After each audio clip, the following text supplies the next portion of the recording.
Um, be lying if I said I'd enjoy it.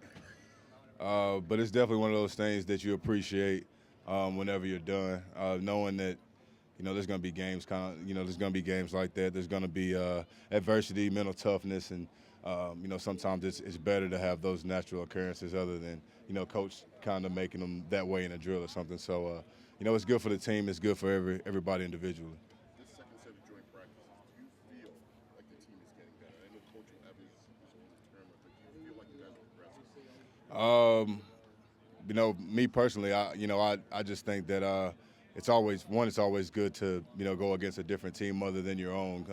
You get kind of used to seeing your offense. There's only so many wrinkles that they could throw in, but anytime that you can come in and have a pretty decent or good practice the first day and then come out and hopefully replicate that. Obviously we feel kind of confident not seeing the film or whatever, but there's always going to be coaching corrections and stuff like that that we can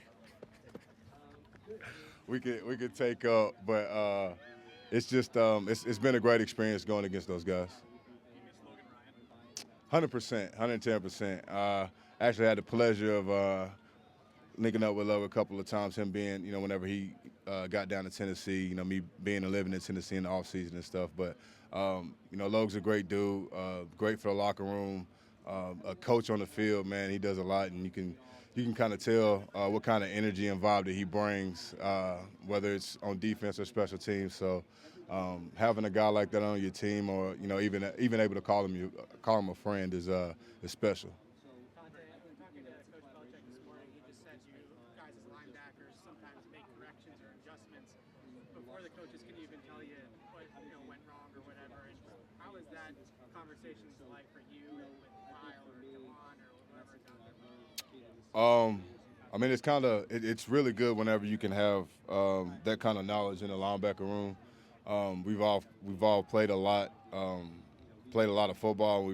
A few of us have played a lot of football in the system, and it really helps when Mayo's played a lot in the system as well. So from getting corrections to installments, the way he explains things, we're able to pick it up pretty quick, and we're able to move along things that are a little bit more 2.0-ish, I guess. But being on the field and play breaks down, it's real good for us to be able to look at one another and know, like, that's my bad. I got to press the guard harder, or slow down on that, or alert for this stuff. So being able to do that stuff inside the series is good, because a good offensive coordinator is going to hit you up on that a few times. So if we're able to fix things like that, or little minor corrections that's not that big until we get on the sideline, that helps everybody. Dont'a, when you see Josh and Kyle and you guys get so close to the quarterback during full team drills, obviously you can't hit him. Do you take confidence about what this pass rush could be, knowing again all the experience and talent that you guys have there up there in front of them? Yeah, I mean, the biggest part about pass rushing, I mean, um, I'm a firm believer in pressure. You can get a lot of pressure without causing sacks.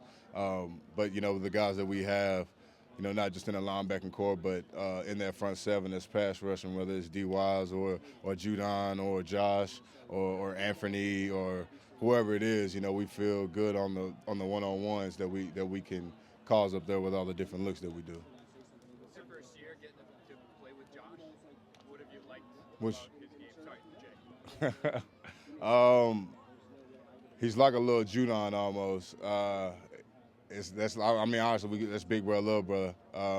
But I mean, he brings a lot of energy, different energy, a younger generational energy. But I love it. He's a hard worker. He's always asking questions.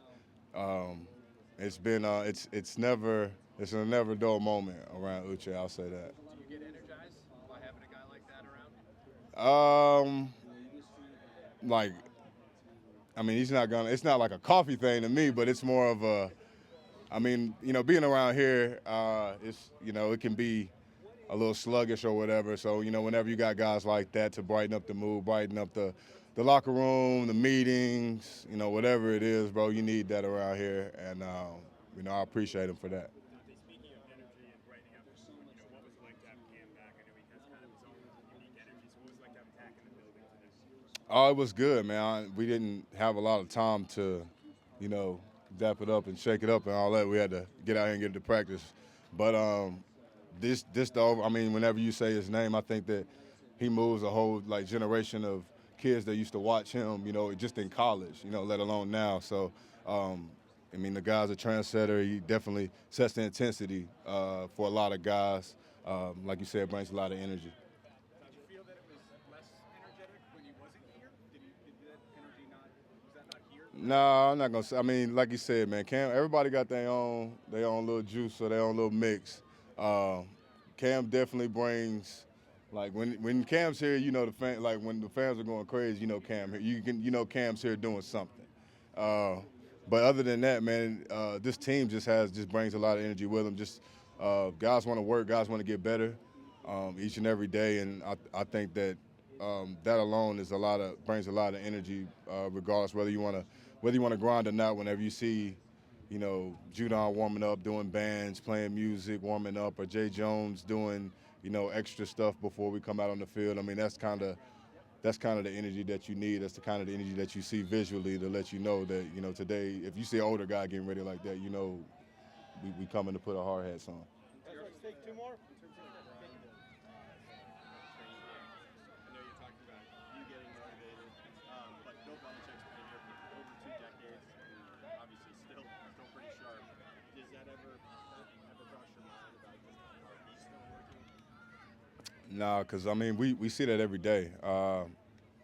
We see it in squad meeting. We see it in every meeting, the diligence that he takes. I mean, there's no secret to why, a lot of people hold him as high as they do in regards of being the best coach ever.